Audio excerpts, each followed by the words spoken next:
Assalamu alaikum. Walaikum salam, Awa. How are you doing? I'm good, thanks. How are you? Good, good. Thank you so much for joining me. I'm grateful to have you in studio today. So I know that you are very brave in what you say, but I also know that you came from a painful past and you've lived in survival mode. So what was the early moments that shaped your journey? It's a very good question to start off with.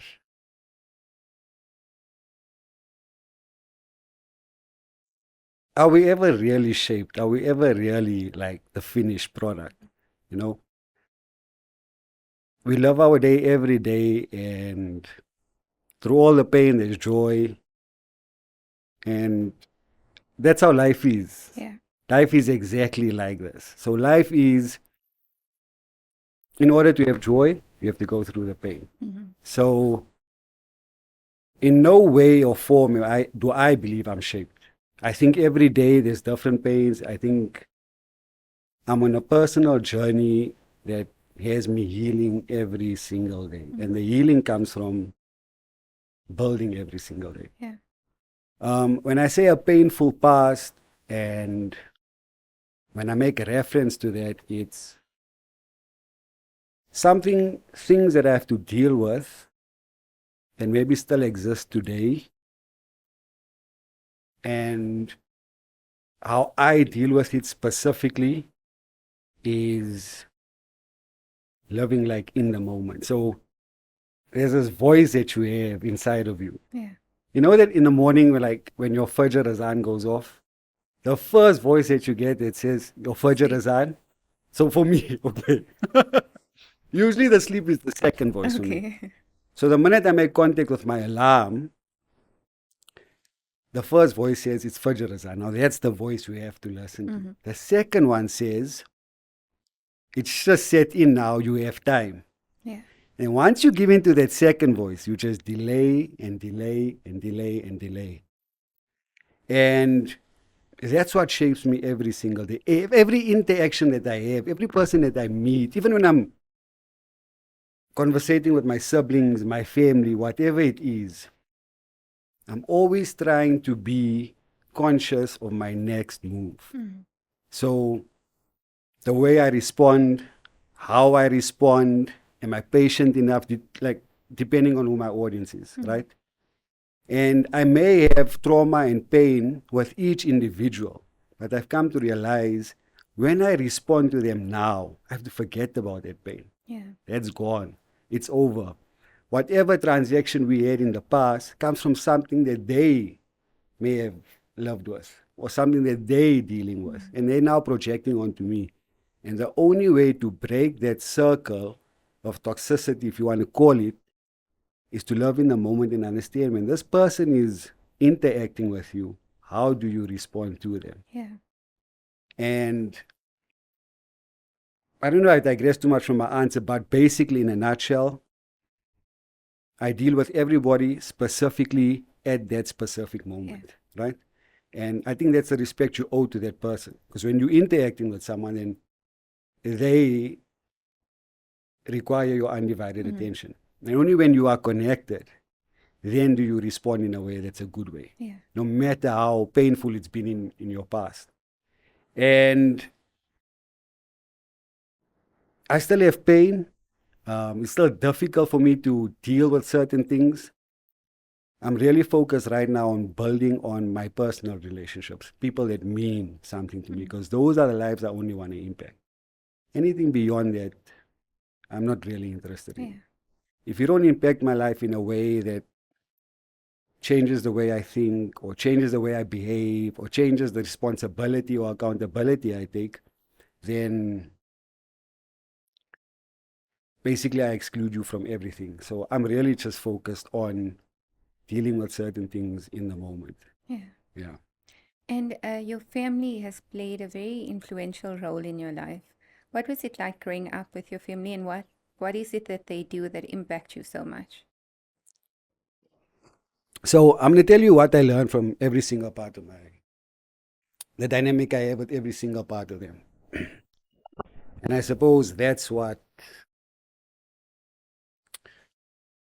molds us into who we are, our interaction with them. And so my father is exceptionally patient. Like he's mastered the art of patience. And I'll tell you more about him. My mother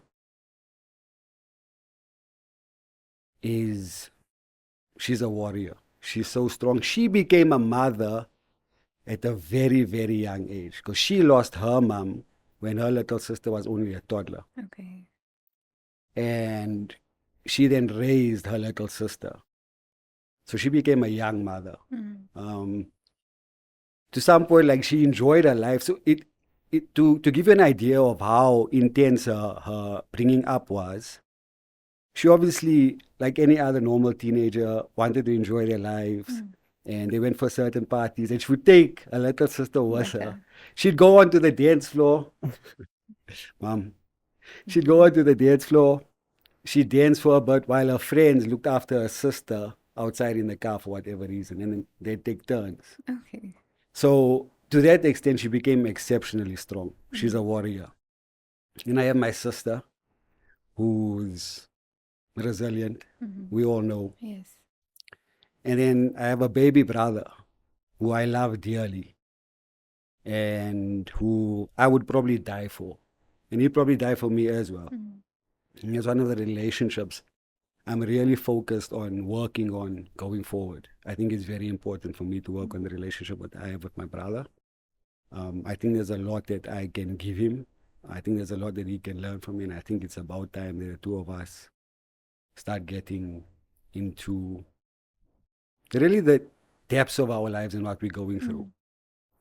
And that's the relationships I spoke about earlier that I want to work on. Yeah. And he is so respectful. Like, he's never oohed my parents at any time. He does whatever they ask for. He's never irritable. So he is a combination of like everybody, and he's special, you know. He just has a very peaceful aura, and people love him. Okay. And he doesn't mind his business, and he's a lot like my father. And then people often ask, like, how do you give your father patience and like your mother strength? Like, shouldn't it be like the other way around? Aren't the fathers like the stronghold? Yes, usually. Yeah. But we fail to understand that patience encompasses everything: resilience, strength. I was with him on holiday now, and he's well into his 70s, and he's got issues with his knees, issues with his feet, and not a single day did he complain. He walked up to 4 kilometers every single day, uphill, downhill. He did it slowly. I could see he was in pain. Yeah.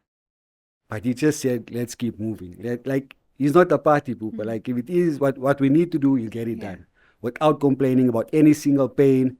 There were certain days where I felt tired, and he told me, like, look, we're here. Yeah. Let's keep moving. Let's see what we got to see. You know what I mean? And that's where the patience comes in. Yeah. And when he has so much patience, that's where the strength comes in. So I'm surrounded with all these different things, and it took me a long time to realize what it actually is. A very long time. And I wouldn't call myself a late bloomer. I think we all are where we are at the right time. Yeah. And ever since I reached 40, I just developed a different type of wisdom, if I can call it. Like, life really changes at 40. Yeah. For me, it is. I become more accountable. I become more responsible. I become a completely different person. And the term father to you would be special because you were single dad, right? Correct. So what is it that you wish to do differently for your children? My girls got me wrapped. Yeah. Okay. They spend a lot of time with my mother. I work a lot. Apart from their mom, who's a good mom, who raises them, who takes care of them for majority of the time. When I'm unavailable while they're with me because I may be committed to something, the only other person I want them to be with during that time is my mother. because even though I have to say so myself, my kids are very respectful. Their mannerisms are on point, and that only comes from my mother. She's a disciplinarian. Um, her father was a disciplinarian, and I've seen how my kids behave because of what my mother's instilled upon them. So that's the one aspect. The other thing is, and what I realized also, as a single dad and me having two daughters, eventually one day they'll get married as well. And the only way for me to ensure that they get married to a man of quality or a man of value is for me to love like that man. Yeah. And that's why over the past, well, I don't know if this is controversial. I don't know if it makes sense, but I think divorce has made me a better man. To a majority of the reasons for it, I have to take accountability. You know, every single thing that goes wrong in this world is a man's problem. Yeah. Do you know? It is a man's fault. Men are the bearer of all good and bad stuff. Like men are responsible for so many things that go wrong. Yeah. And yet, but we lack accountability. We're too afraid to admit it. We're too afraid to admit our weakness so we can become stronger. Yeah. And for the majority of my marriage ending, I'll take accountability for it because it's the only way I'll get better, you know? It's a contribution, yes, but I'll never make progress unless I don't take the most out of it. Yeah. And it's the only way my daughters one day, inshallah, will recognize what's a man of value, because the trees we plant today, the shade's not for us. It's for them. And perhaps I've learned so much. And my daughters teach me so much, and they keep me grounded because they have two little hearts, and I would never want someone to break their heart. And so I try not to break anybody else's hearts. I don't like to hurt people's feelings, all because of what I want for them.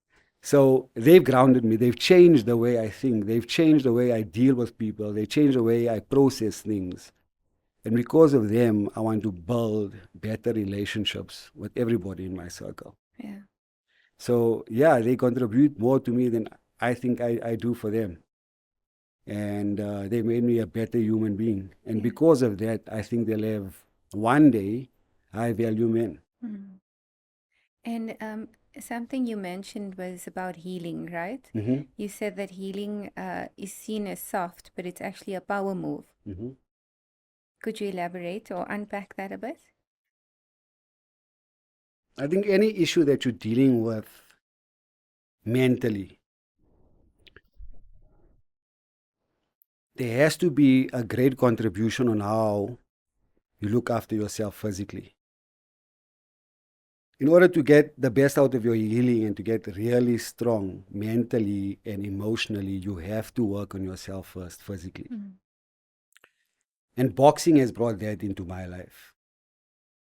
I find that the fact that I work every day to become a little bit stronger,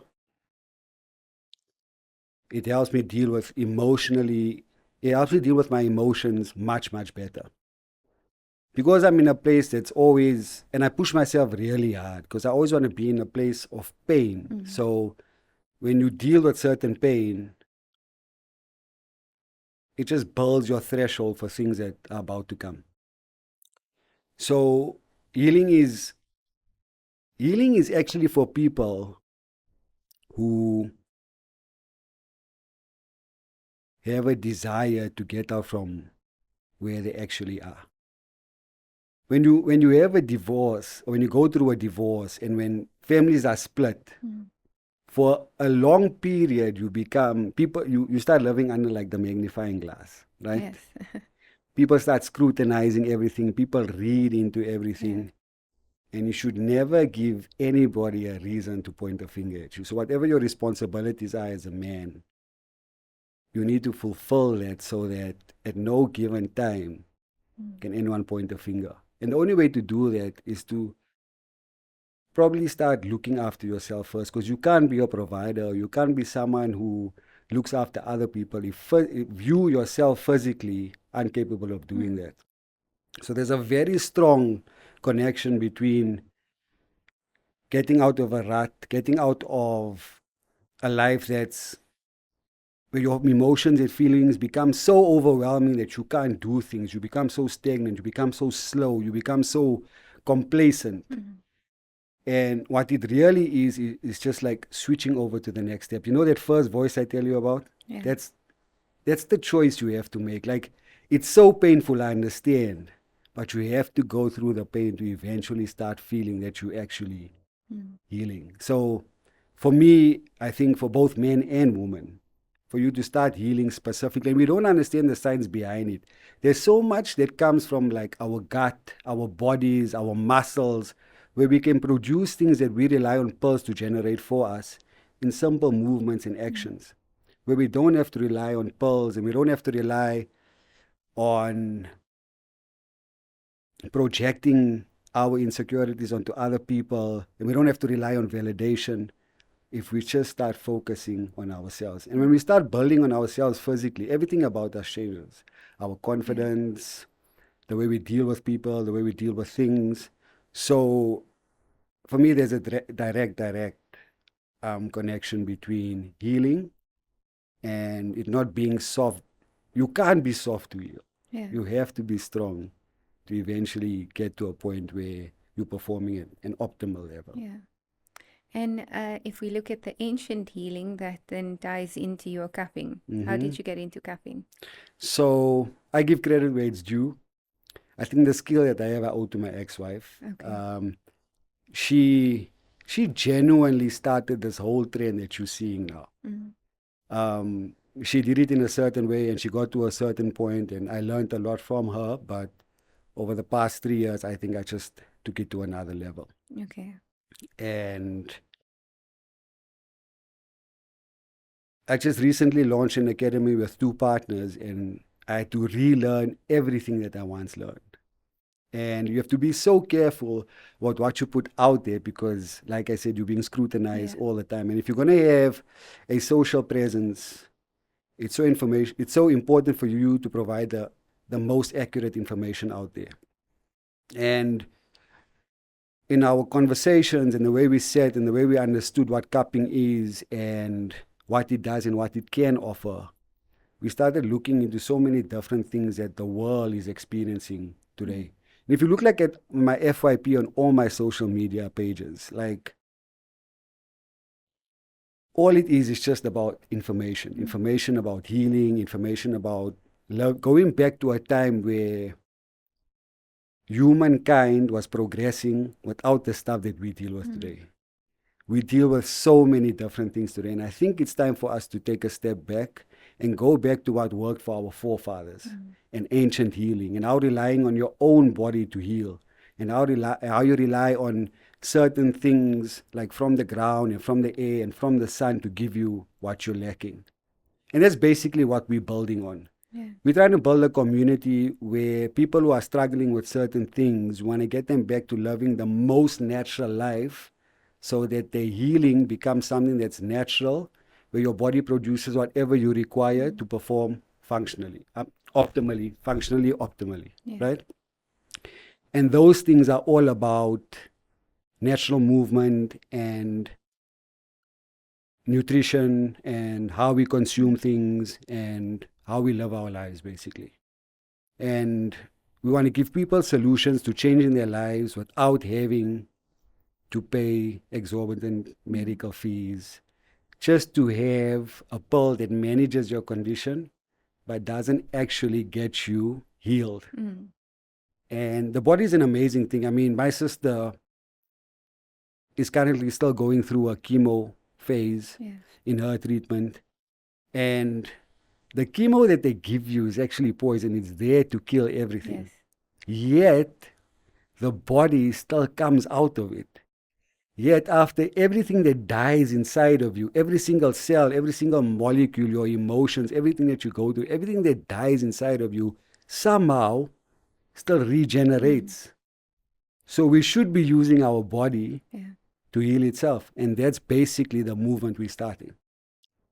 And I think the more natural we become, the easier it becomes to deal with everything else in our lives. Yeah. Because we don't understand the stuff that we put in our body through the pills that are given to us, how it affects our hormones, how it affects the way we think, how it affects how we deal with people, how it deals with our temperament. And it's time to really take back our lives the way we were taught to live. That's a refreshing view on, going backwards. Going backwards. Yeah. Yeah. So in the ring, you struggle with pain, right? And you've had pain in your life. How would you say that contributed to your growth? So, to give you like a very simple analogy, if you want to call it, like every superhero out there has to come from some pain, right? Because there's no joy without pain. Yeah. And every time you get into the ring, your muscle and your body and everything about you is like a memory. And when you get into the ring, when you start exchanging blows with somebody, you get a few shots in your face, you get a few shots in your liver. And it's amazing how your body builds a memory in every certain part of where you are. That the next time you get into a fight, because of the pain your body experiences, your reflexes just become sharper. You don't want to get hit again in the face. You don't want to get hit again in the liver because your body knows what that pain feels like. And that's what doing a functional sport like martial arts as a part of training does for you. It makes you sharper. It builds your memory around your body. And like, just to reiterate, it just allows you to go the extra mile. Like in your 3-minute fight, when it comes towards your last 60 seconds, when you gassed and you just don't know where to get that extra stamina from. Your body, your mind gives out so much quicker before your body does. Because your body can go that extra mile because of the hours you put in the gym. And when you realize how much time you actually put into it, that's the thing that takes you over the finish line. So trying to experience maximum pain in whatever it is that you're doing, I think always prepares you for what's to come, whether it's heartbreak, whether it's... And the thing is, and why it's so important to live in the moment is you're happy now, but in an instant life changes, and it's so important to live in the moment and be happy in the moment, because eventually when that pain comes, you have to deal with it. And it's so important to live in the moment because your life just deflects when you think about the future when we have no control over it. It's unnecessary to inherit that stress and that pain and that anxiety when we genuinely have no control over it. And the best we can do, I think, and that's what I use as a coping mechanism, is to get into a point of pain so that my threshold is just bigger. So eventually, when it gets hard, and it has to get hard at some point, I'm a bit stronger to deal with it. And why do you think men get wrong about that way of thinking? Complacency. I think a lack of communication with the people you have relationships with get affected by that.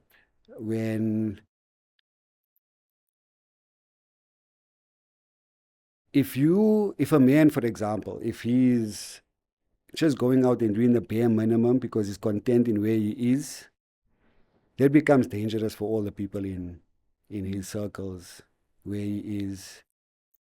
And like I said, the only genuine way to get out of a very stereotypical life, a very monotonous life, a life that becomes so, where you just wing it every single day. Like you try, and people have like a fear of missing out. Like people are afraid to go to bed early. People are afraid to wake up early because there's just so much going on. that they feel the need for those little dopamine rushes. And I think it's so important for men to break away from that and start getting into a routine where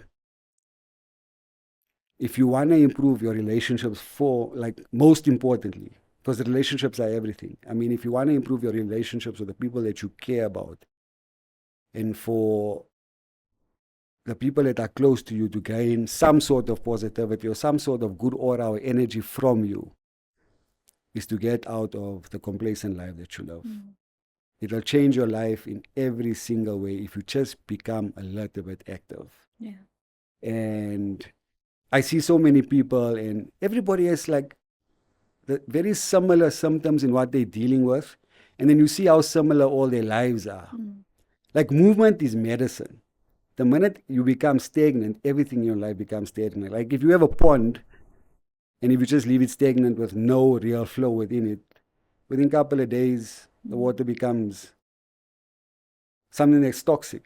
Similarly with your body, when you become stagnant, everything about you starts becoming toxic. And that's why it's so important for you as a man to become active. Because when you're lazy, you raise lazy children. And then if you're not putting an effort into getting stronger to look better for your spouse, how can you hold your spouse accountable for not looking the best for you when you're not leading by example? And the best way, I think, is to become more physical in some way, shape, or form. But it's so, so, so important that we get out of where we're currently living right now. Another thing you mentioned was keeping out of society norms. What was that for? What was that like for you? I've lived my life so differently since I've been divorced, since I've been a single dad, that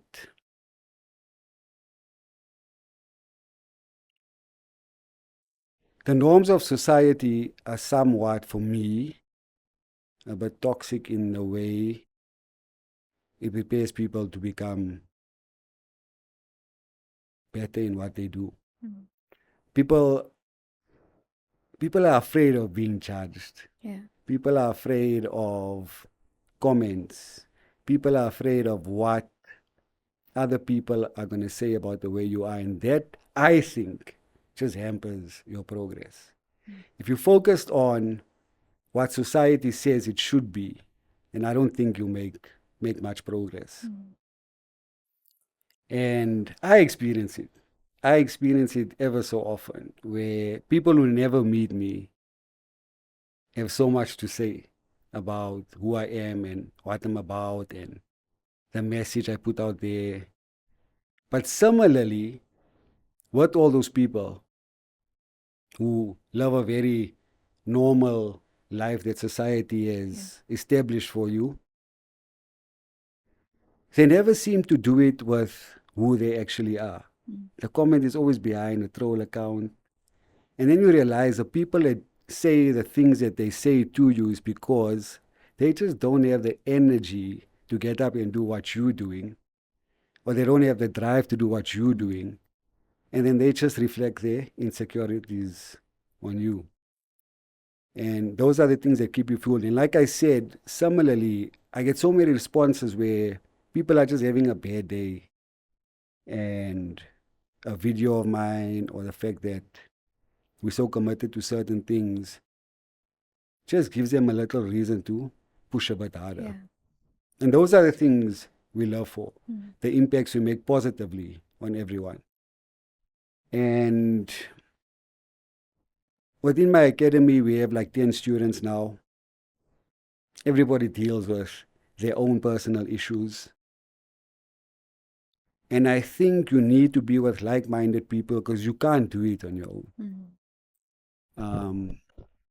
You need to have people who don't rely on motivation to live their lives every day. Because for me, motivation is the biggest scam out there.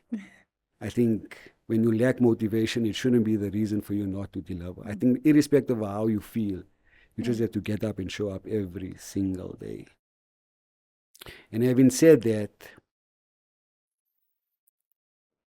in the community that we have, we hold all our practitioners accountable.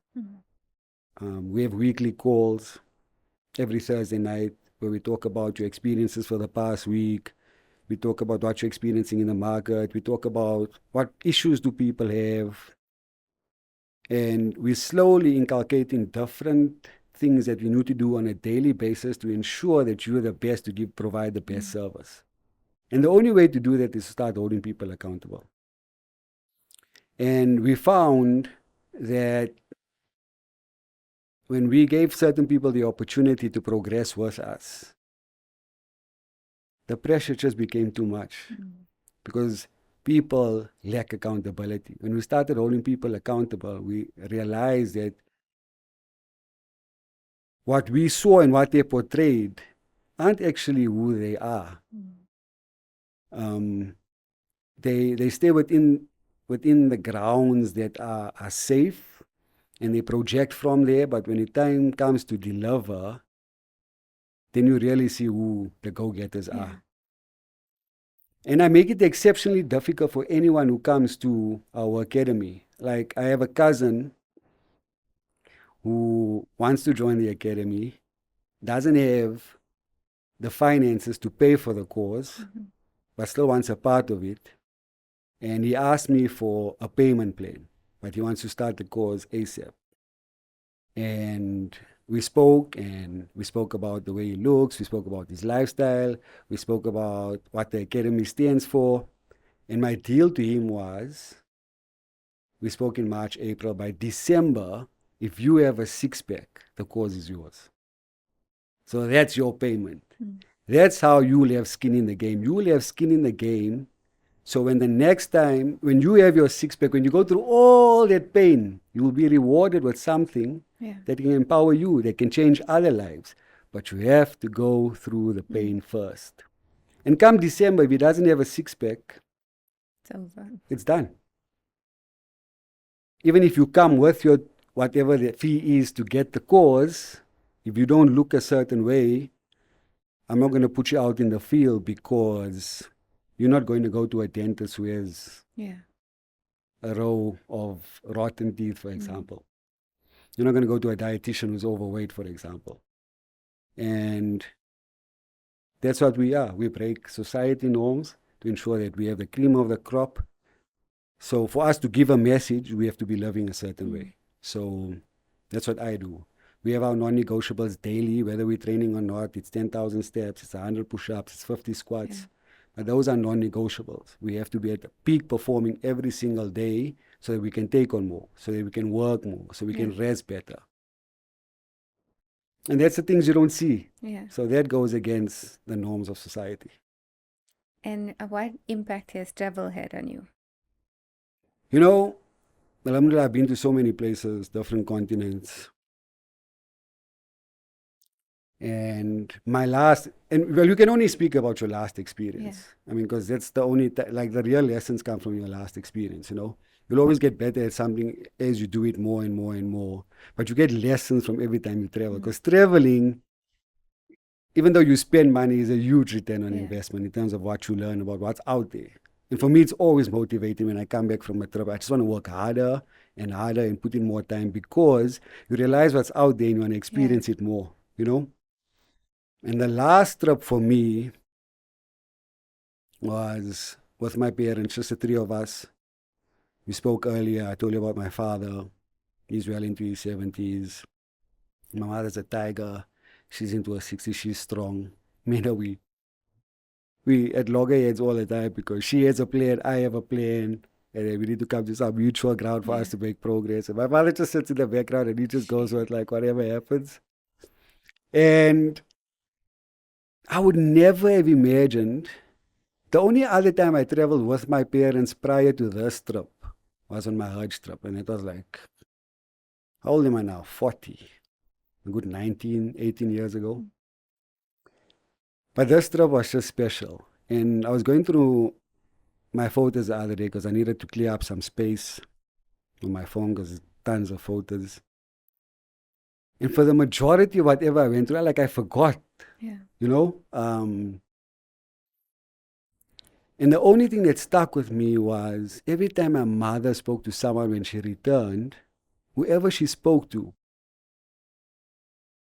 she kept on telling them how proud she was of me because of the khidmat I made on them. And then I hear her say this to the people, and I'm in the next room. Then I feel I need to get away from the conversation as far as I can because I feel like I never did justice. My parents are there, they're happy, they're proud that their son came with them. He looked after them. He ensured they got from point A to point B. And yeah, I'm thinking I did the bare minimum. Yeah, I'm thinking I could have been more patient. Yeah, I'm thinking I could have helped more. And yet my broken effort touched them so much. And beyond the experience of seeing another country and being with my parents for 21 hours a day, and us being in each other's space all the time, the only thing that stood with me is the fact that they made these comments, and while we were on the trip, they were so appreciative of me being there. And that's why I move away from every time she mentions it to someone, because I feel like I could have done so much better. And now that's my lesson, I suppose. That's what I learned from my time away, 2 weeks away, 3 different countries. I learned that life is so short, and what remains of it, I just need to give my parents like 500%. And that's the thing I was telling you about earlier. When they ask me for something, my response needs to be a humble one, it needs to be a happy one, it needs to be a welcoming one. And I know in Indian communities, I've seen it all over. And there's so many people in our generation or around our, if you want to call it that, they have toxic relationships with parents where they feel that their parents have hurt them to some extent, they've affected their lives, but they don't understand what their parents have been through. And we just have to become a bit more forgiving. We just have to become more patient. I mean, the time that we have now, we have to live in the moment, like I said, and we have to realize that what's left of our lives, we have to make it meaningful. We have to make our parents feel like Jannat is below them. You know? I mean, with such a high status, how are we not doing more? And when I go back and listen to this after we have this chat, this needs to be a reminder for me every single day that I need to do better with my parents. I need to forgive them for whatever they went through, whatever they may have projected, for every fight, for every argument. They did it with the cleanest intentions. They didn't know better. And I am where I am because I'm a product of my parents. I have the strength that I have because of my mother. I have the patience that I have because of my father. And I've learned so much from them, my last travels with them, that I just want to improve every single day. And if you want barakat in your life, and if you want your life to move smoothly, I think your parents just have to be pleased with you. My sister even called me and she said, you know what, your bloody shit, I'm so jealous of you. You did so much treatment of your parents. And then I was like, I couldn't go on. I couldn't go on speaking to her because is it ever enough? It's never enough. We owe them so much. We owe them so much. And I'm sure you see this now more because you a parent, right? Because I'm a parent, yes. And if you have both your parents, I think you're so fortunate. Blessed, So blessed. I'm so blessed. I mean, I would never have done being divorced without the help of my parents. Like, how would I have given my daughters the qualities that were instilled by my mother, by my father? So, yeah, you can't do it alone. You can't. It takes a village. Yeah, and you need to be responsible for those relationships. You can get the best out of your parents if you're good to them. You can get the best out of everybody who's connected to you if you're just good to people. And as a parent, what would you want to leave for your children as a legacy? Oh, there's a reason why, like, I think I don't have any sons. I've been so hard on them. I test my daughters every single time I'm with them. I want them to be good human beings. I want them to be able to use the love that I give them to one day have families of their own that's only built purely on love. And love, when I mean care and affection from a very young time. Trust is so important.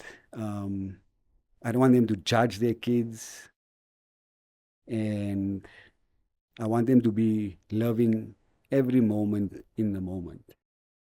I Nobody knows what their last cent will be until they leave. And when we spoke earlier, I said we put too much pressure on leaving something material for our kids at the end because we don't want them to suffer at a later stage if we're not there. And we fail to realize they have their own Rosie. Yeah. And we just have to show them how to get it and how to attain that.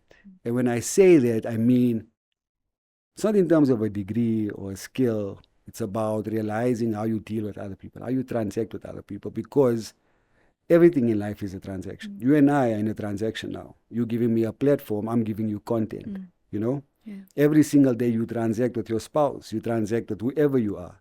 You give something, they give you something in return, and that's what it is. And if you want your transaction to have barakat in it, you just always have to be polite. You just always have to be considerate. You always have to just be better every single day. And I just want them to be fearless. I want them to have courage. I want them to have no fear. I want them to have total reliance on their creator. And I see some of it now. My girls will call me out if they're with me and I'm busy on the phone. If we're about to do an activity and if I'm on my phone, they'll call me out. They'll say, you promised to do this. Why are you on your phone? Yeah. They say, when you work, but this is our time. And I realize that they are getting to see life a bit differently. They think differently. My 6-year-old and I had a conversation the other day, believe it or not, about doctors. And I realized the conversations I have with my clients when I do cupping, my girls are in and out. Yeah. They obviously don't understand what space is and the privacy of it. And wherever I am, they think they can do as they please. So whenever I'm consulting, if they're with me, from time to time they come in and they hear our conversations. And my granddaughter asked about her nanny. And nanny is her mother's mother. Right? And daddy is father's. Yes. Okay. We do the whole massing. We don't do like the nanny, daddy, dad. Okay. So her nanny paid a lot of money to get cured because she knows her nanny passed away of cancer. Even though they've never met their nanny. But they know that. Well, They we know try the to give them as story, much yeah. information as we can. So can we really rely on doctors? Because our nanny probably paid so much money to be cured, and yet they took all the money, but there was no result. Yeah. It was around, that was the context of the conversation. And then I realized whenever I'm presenting, whenever I'm speaking about the topic of cupping and going back to the natural way, she understands, well, I don't know if she understands, but through my message, she understands that today people are out there just to make a buck, you know? People don't really care about you. Yeah. People really take it for what it is. And when you understand that everything in life is just a transaction, I think you begin to deal with so many things emotionally better. Where you think people are, where you put trust in people and not in your actual creator. You know, the one that made you, the one that can cure you. And in my conversations, I realized that in a world that we love in, there's so many things that are there to help us within the moment. Just to get over certain things within that moment. And then the problem always arises again. And I think that's a valuable lesson that they've learned while they're with me, is that it's so important that you do things for the betterment of people instead of it being what it actually is, a transaction. So basically, I went to and I said, when someone sells you something where the result is guaranteed, we almost feel obligated to do it because our faith in that person. Yeah. And I said, eventually when you start living your life and then you realize that there's only certain people within your circle that you can actually rely on. And that's like your sister, your mother, your father. Before you do certain things, it's always so important for you to indulge with the people who care about you before you make certain decisions. So daddy has learned so many things over the years where when you need to make a decision, exactly like about what you're saying now, it's so important to speak about the types of people you meet and what you feel from what they give off. Yeah. And I told her the best way for you to ensure that you're not scammed or you're not conned or you always get what's best for you is for you to behave in a certain way. For you to always be honest, for you to always speak the truth, for you to always say whatever you are delivering, you're going to, whatever you're promising, you're going to deliver. Yeah. And I said, when you start dealing like this, and when you start behaving and interacting with people like this, you never find you get into a situation where you tested that way. And yeah, and that's the things I want to teach them about what goes on in life. Yeah. Those are the things that are important for them. I think it's very important for them to understand energies. I think it's very important for them to understand what they feel when they're with certain people. I encourage them to tell me how they feel when they're with certain people. And yeah. It ties in with your no plan B. No plan B. Yeah. Yeah. So full faith. exactly. So the plan B is what starts anxiety. The plan B is what we use to try and control the outcome. But when you genuinely go and do something and when you see it through with the best of intentions, you never lose. Yeah. You always learn. And that's the gain in everything there is. Yeah. Mm-hmm. If your younger self had to look at you now, Mm-hmm. what would be the most surprising? I started too late. I became a man too late. I should have been the person who I am now about at least 10 years back. But then I also understand that everything happens at its time, within its time. And I am where I am now. And the time that I have left, I have to utilize it to the best of my ability. To close off today, is there any words of wisdom you would want to leave us with? Yes. So, something that sticks with me every single day. You have to work so hard and put so much effort into what you do that it becomes unreasonable for God to bless you with it. So be so honest in what you do. Put everything into what you want it to be. And as long as it's honest and as long as it's a pure way of working, whatever your heart desires, because of your honesty and how much you actually commit to it, it becomes unreasonable for God not to bless you with it. That is powerful. Yes. I have to sit with that one. Thank you so much for joining us today. It was an absolute pleasure to have you. And I think what you said is really just refreshing and eye-opening. And I think your energy is your currency. Jazakallah, it was amazing. Thanks so much. Assalamu alaikum. Alaikum salam wa rahmatullah.